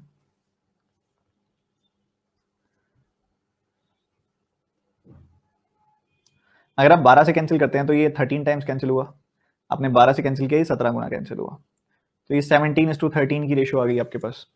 ठीक है, परफेक्ट है। अगर आप 17:13 की रेशियो देखते हो तो उस हिसाब से अगर आप देखो, हम एज्यूम कर लेते हैं, हम क्या मान लेते हैं, हम ये एजम्पशन कर लेते हैं। क्या एजम्पशन करोगे बच्चों, सुनो ध्यान से। भाई आधा प्रॉफिट एक तरफ बांटा जाएगा, आधा प्रॉफिट एक तरफ, कह रहे हैं हाफ प्रॉफिट तो हम बराबर बांट लेंगे और हाफ बांटेंगे 17:13 की रेशियो में। तो ये तो चलो बराबर बराबर गया, तो 17 और 13 की रेशियो में जो प्रॉफिट बांटा गया, मतलब 17 यूनिट एक पर्सन को मिला, 13 यूनिट दूसरे पर्सन को मिला, तो मतलब हाफ प्रॉफिट कितना है, 30 यूनिट्स। तो बाकी हाफ प्रॉफिट कितना होगा, 30 यूनिट्स। तो टोटल प्रॉफिट कितना हो गया, 30 + 30 यानी कि 60 यूनिट्स। ठीक है, हमारे पास वैल्यू किसकी है, इनके डिफरेंस की, 4 यूनिट की वैल्यू है अपने पास। 4 यूनिट की वैल्यू अगर अपने पास है और वो वैल्यू है ये, और हमने निकालनी है 60 यूनिट्स की वैल्यू, तो 4 से 60 जाते हुए किससे मल्टीप्लाई करना पड़ता है, 15 से। तो आप भी 1980 को 15 से मल्टीप्लाई कर दो, 1980 को 10 से मल्टीप्लाई किया, 19,800 आ गया। और उसके बाद इसका अगर आप देखो आधा, अगर आप यहाँ पे जोड़ देते हो, 9900 इसका आधा होता है, वो आप इसमें जोड़ देते हो तो आपको आंसर मिल जाएगा 29,700। तो एक तरीके से आपने इसको 15 से मल्टीप्लाई कर दिया, सिंपल सरल।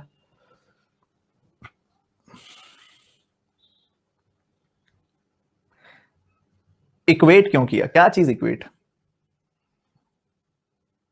60 कैसे आया, सवाल नहीं पढ़ा ना, सवाल नहीं पढ़ा ना। 4 यूनिट को 60 क्यों रखा, नहीं 4 यूनिट को 60 नहीं रखा मैंने। अच्छा छोड़ो ये सारी बातें, आप मुझे एक बात बताओ इतनी बात सबको क्लियर है यहाँ पे, चलो इतनी भी छोड़ो, नहीं करते हैं इस बारे में भी अभी बात, हम सीधा आगे बढ़ते हैं। इसको भी हटा दो, इसको भी हटा दो। देखो ये हाफ प्रॉफिट अलग तरीके से बांटा गया, हाफ प्रॉफिट अलग तरीके से बांटा गया। ठीक है, ये तो हाफ प्रॉफिट है जो इक्वली बांट दिया गया, और हाफ प्रॉफिट को इन्वेस्टमेंट की रेशियो में बांटा जाएगा। ये पता है हमें कि हाफ प्रॉफिट को इन्वेस्टमेंट की रेशियो में बांटा जाएगा। अगर आप देखो 17 और 13, 17 एंड 13, ये इनकी इन्वेस्टमेंट की रेशियो हमने निकाली है। तो हम मान लेते हैं कि 17 यूनिट पहले पर्सन को मिला, 13 यूनिट दूसरे पर्सन को मिला। ठीक है, तो 17 पहले पर्सन को, 13 दूसरे पर्सन को, तो टोटल प्रॉफिट कितना बांटा गया है इन्वेस्टमेंट की रेशियो में, 30 यूनिट। बट इन्वेस्टमेंट की रेशियो में तो हाफ प्रॉफिट बांटा गया है ना, तो बाकी हाफ जो बराबर बांटा जाएगा वो कितना होगा, 30 यूनिट। ये तो बराबर बांट दिया गया ना, 15 इधर चला गया, 15 इधर चला गया, बराबर बराबर बांट दिया गया। क्या यहां तक कोई डाउट है, ये तो क्वेश्चन की रिप्रेजेंटेशन है बच्चों, और तो कुछ भी नहीं है, क्वेश्चन की रिप्रेजेंटेशन है। तो एक सिंपल सी बात बताओ, टोटल प्रॉफिट कितना हुआ, 30 यहां बांटा, 30 यहां बांटा, 30 बराबर बांटा, 30 बांटा इन्वेस्टमेंट की रेशियो में, तो टोटल प्रॉफिट 60 हो गया। तो मतलब मैंने 60 यूनिट्स की वैल्यू निकालनी है, क्योंकि मैंने टोटल प्रॉफिट निकालना है। हमको दिया क्या गया, हमको दिया गया profit share of A is 1980 more than B. देखो यहां तो कोई डिफरेंस है नहीं, ए और बी के प्रॉफिट शेयर में 0 का डिफरेंस है, यहीं पे है ए का प्रॉफिट शेयर जो 4 ज्यादा है। तो 4 यूनिट की वैल्यू आपके पास है, 4 यूनिट की वैल्यू है 1980। तो 1 यूनिट की क्या वैल्यू होगी, 4 से काट दिया, 4 का 4 गुना, और उसके बाद 4 का 7 गुना, एंड सॉरी इसको ठीक करो, 4 का 4 गुना, 4 का 8 गुना, 4 का 5 गुना। ठीक है, तो 1 यूनिट की वैल्यू आ गई 485। आप 60 यूनिट की वैल्यू निकाल लो, 60 को 485 से मल्टीप्लाई कर दो। अगर 500 से मल्टीप्लाई करते हैं आप 60 को, तो आपको मिलता 30,000। पर यहाँ पे देखो तो उससे 15 कम है, तो 15 का 60 गुना कितना हो जाएगा, उतना सब्ट्रैक्ट कर दो। ठीक है, वो आपका आंसर आ जाएगा। ये 485 गलत तो नहीं निकाल दिया मैंने, अरे यार 9 आएगा ना, 495 आएगा। तो सीधा सीधा यहाँ पे मल्टीप्लाई करोगे, 500 से 60 को मल्टीप्लाई किया, 30,000 आया, 5 का 60 गुना 300, तो 30,000 में से 300 कम किया, 29,700 आंसर आ गया। अब तो क्लियर है यार, सबको बता दो।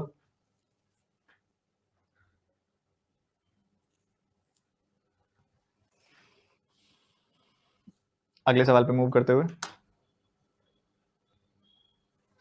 अब थोड़े से इंटरेस्टिंग सवाल शुरू हो रहे हैं।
चलिए जी समझते हैं ध्यान से।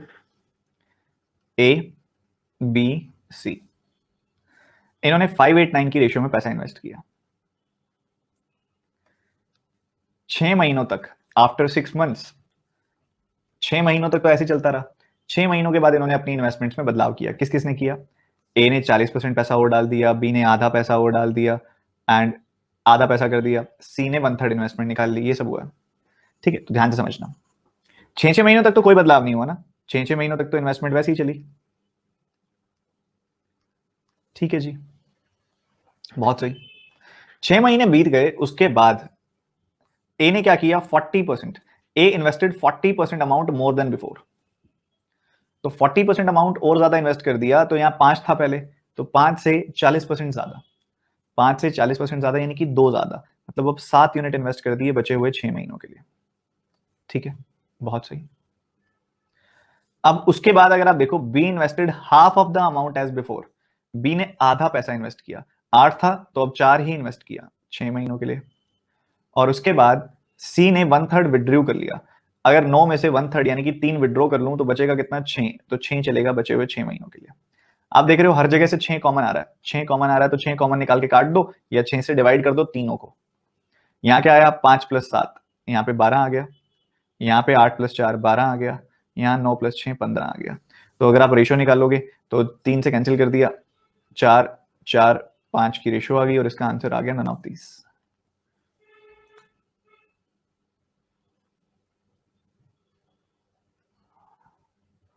क्लियर है सबको?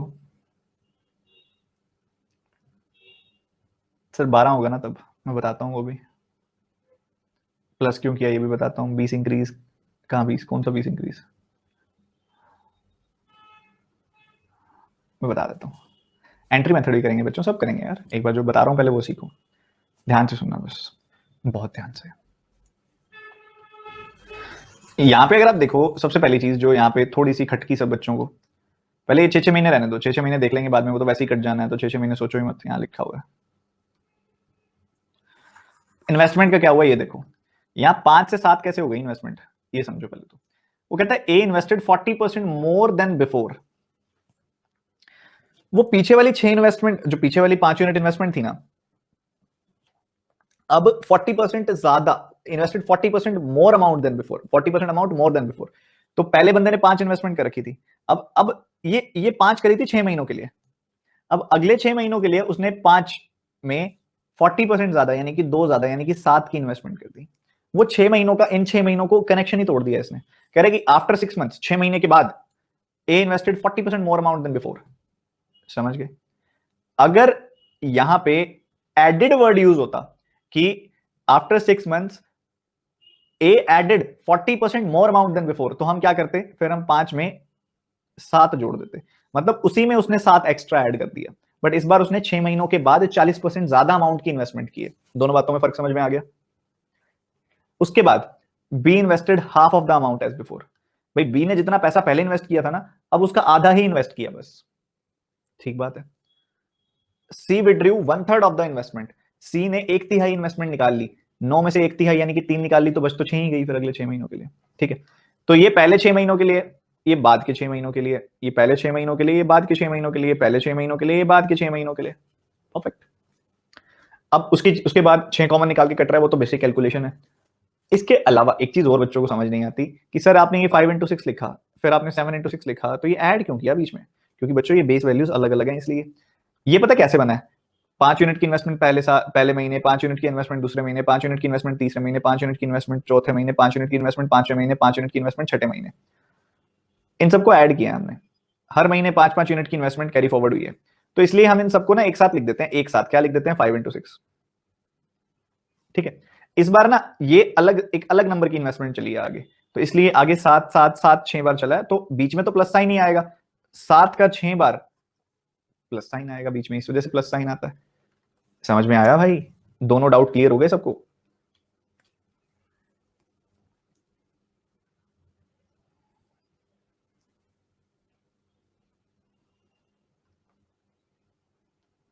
अभी भी बच्चा 5 12 कह रहा है। बच्चे कहां ध्यान है? कहां ध्यान है? 5 12 वाला डाउट नहीं बताया मैंने?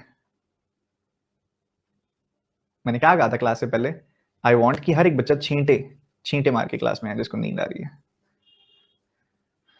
देखो, दो अलग अलग लाइनें होती हैं। ऐसे तो फिर आपको ये कहना चाहिए कि बी ने हाफ अमाउंट इन्वेस्ट कर दिया, तो 8 में 4 जोड़ के यहां भी 12 करो। फिर यहां क्यों नहीं 12 कहते? बी ने हाफ और इन्वेस्ट कर दिया, यहां क्यों नहीं कहते फिर 12 करो? वहीं वहीं क्यों कहते हो? दोनों लाइन में डिफरेंस है बच्चों, अंडरस्टैंडिंग का डिफरेंस है। आप इस बात को समझो थोड़ा ध्यान से। मैं दोबारा बता रहा हूं, एक बार ध्यान से समझिएगा। देखो, ए इन्वेस्टेड 40% आफ्टर 6 मंथ्स, मतलब 6 महीने हो गए, after 6 months A invested 40% amount more than before. पहले से 40% अमाउंट ज्यादा इन्वेस्ट कर दिया उसने 6 महीने के बाद, पहले से 40% ज्यादा इन्वेस्ट कर दिया, पहले से ज्यादा 40% ज्यादा इन्वेस्ट कर दिया। मतलब पहले 5 का रखा था तो अब 2 एक्स्ट्रा 7 कर दिया। अब इसी को आपकी वाली 12 कब आएगा वो सुनो। After 6 months A added 40% more amount to its investment. उसमें भी आप ऐसे ही करोगे। एक और इसका मतलब वर्जन बनेगा जिसके अंदर लिखा जाएगा A added 140% of the amount already invested. तब आप इसमें 5 + 7 करोगे कि भाई अब 12 का इन्वेस्टमेंट हो गया, 5 में 7 जुड़ गई है इस बार इन्वेस्टमेंट। दोनों बातों में फर्क होता है बच्चों, तो इसलिए समझना है, यही छोटी छोटी गलतियां हमने ठीक करनी है। इस सवाल में एंट्री मेथड नहीं सीखेंगे, अभी एंट्री मेथड सीखेंगे आगे। ध्यान से समझ, ठीक है? एंट्री मेथड सीख रहे हैं हम। क्या है? ये है कि पी क्यू आर है, पी ने इन्वेस्टमेंट की है 10,000 की, या फिर मैं सीधा ही आपको बता देता हूं क्या करोगे इसके अंदर। पी ने यहां पे मान लो आप 5, 7 और 11 की इन्वेस्टमेंट की है, ठीक है? आफ्टर 3 मंथ्स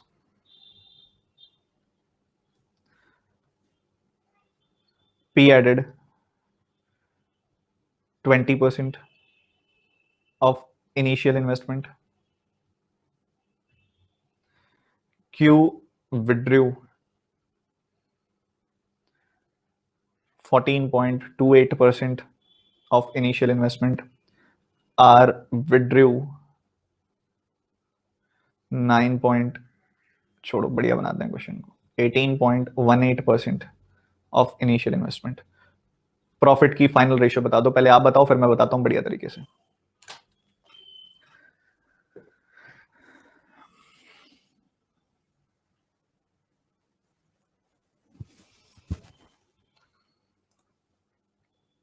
एक साल बाद प्रॉफिट बांटा जाएगा, 1 ईयर के बाद प्रॉफिट की रेशियो बताओ, 1 ईयर के बाद की।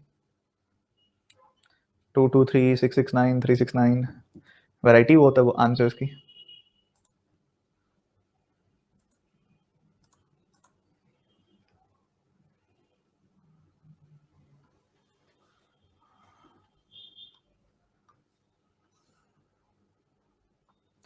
देखो नॉर्मल मेथड,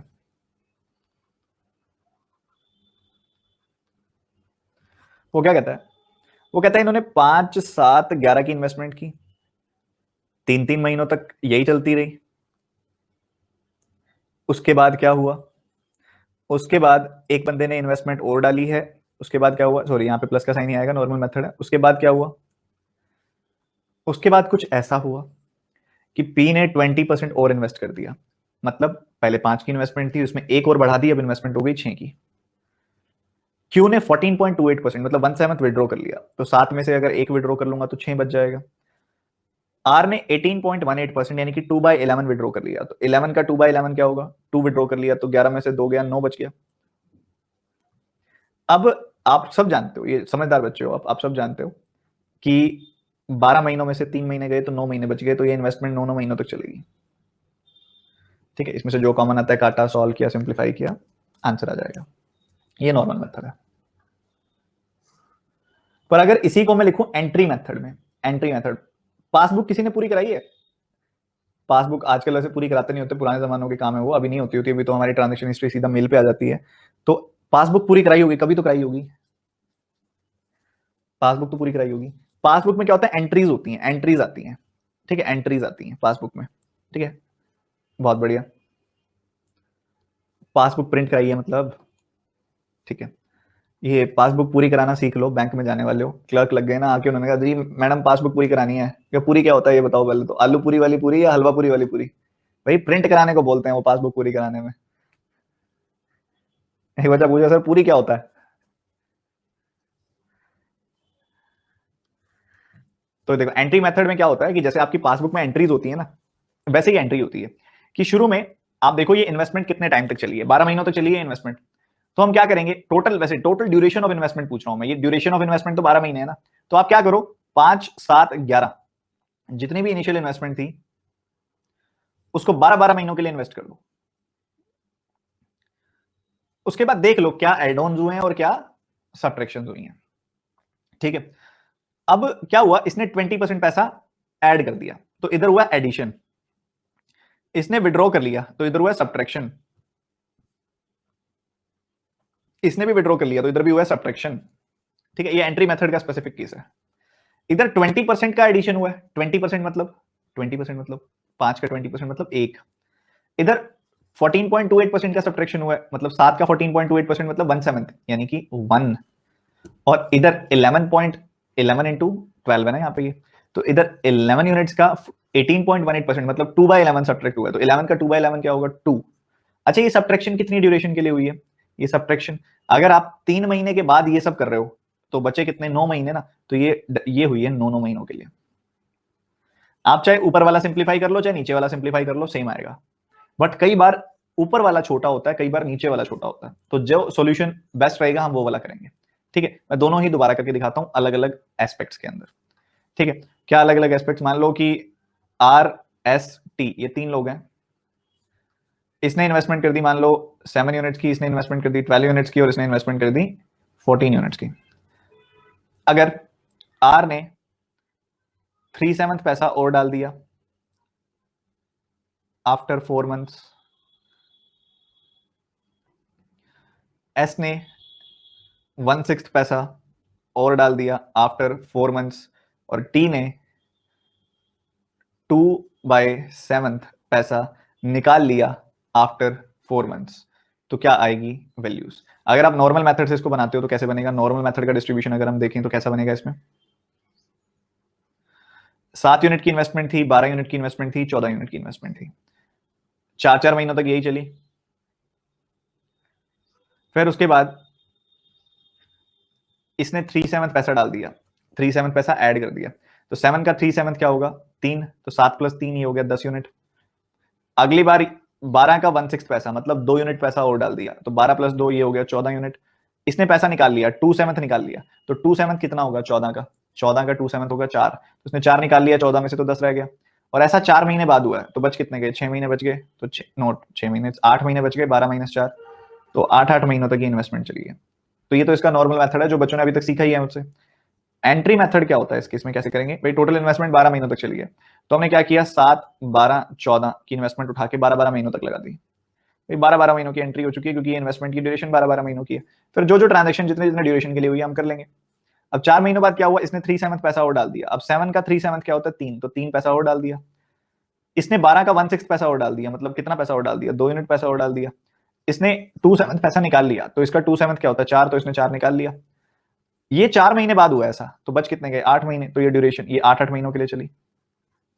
ठीक है, तो ये एक रिप्रेजेंटेशन होता है, आती दोनों में सेम रेशियो है, दोनों में सेम रेशियो आती है, बस कई बार किसी किसी में बेनिफिट हो जाता है, किसी में लेंदी हो जाता है, किसी में सिंपल हो जाता है, वो हम सीखेंगे कब लेंदी होता है कब सिंपल होता है। अभी सिर्फ प्रेजेंटेशन सीखो, रिवाइज जरूर करना है इसको, प्रेजेंटेशन रिवाइज करके आना, और ऐसे ऐसे सुनो सुनो सुनो, ऐसे ऐसे 5 से लेकर 10 क्वेश्चन खुद से बनाना। पहले सुनो मेरी बात ध्यान से, ये टास्क है सबका, 10 क्वेश्चन खुद से बनाना है। ऐसे मैंने देखो रैंडमली बनाया ना, रैंडमली रेशियो मान के उनकी रैंडमली कुछ बनाया, तो आप क्या करना ऐसे 10 क्वेश्चन रैंडमली बनाना जिसमें कुछ परसेंटेजेस या कुछ फ्रैक्शन एडिशन और लाइक ऐड किया जा रहा है और विड्रॉ किया जा रहा है, उनको बना के उसकी नॉर्मल और एंट्री मेथड दोनों की रिप्रेजेंटेशन करके और फिर दोनों की रेशियो चेक करना। पहली बात तो इन दोनों की पहले आप रेशियो चेक करोगे, ठीक है, दोनों में सेम रेशियो आ रही है ना, यहाँ पे भी दोनों में सेम रेशियो आ रही है। फिर ऐसे 10 क्वेश्चन खुद बनाओगे, किसी बुक से नहीं करना, अभी 10 क्वेश्चन खुद बनाओगे और ऐसे ही डिस्ट्रीब्यूशन दोनों में करके दोनों की रेशियो निकालोगे और देखोगे सेम आ रही है कि नहीं आ रही है, और प्रेजेंटेशन की प्रैक्टिस करोगे आज क्लास के बाद, और आज की क्लास पूरी रिवाइज करोगे। अभी आज कोई होमवर्क नहीं है, कोई क्वेश्चन नहीं बनाने पार्टनरशिप के, अभी अभी पहले इन दोनों की प्रैक्टिस करोगे, कल हम स्टार्ट करेंगे इनके क्वेश्चन से और साथ ही वर्किंग स्लिपिंग खत्म करेंगे कल। ठीक है, मिलते हैं फिर अगली क्लास में, bye bye, take care, God bless you.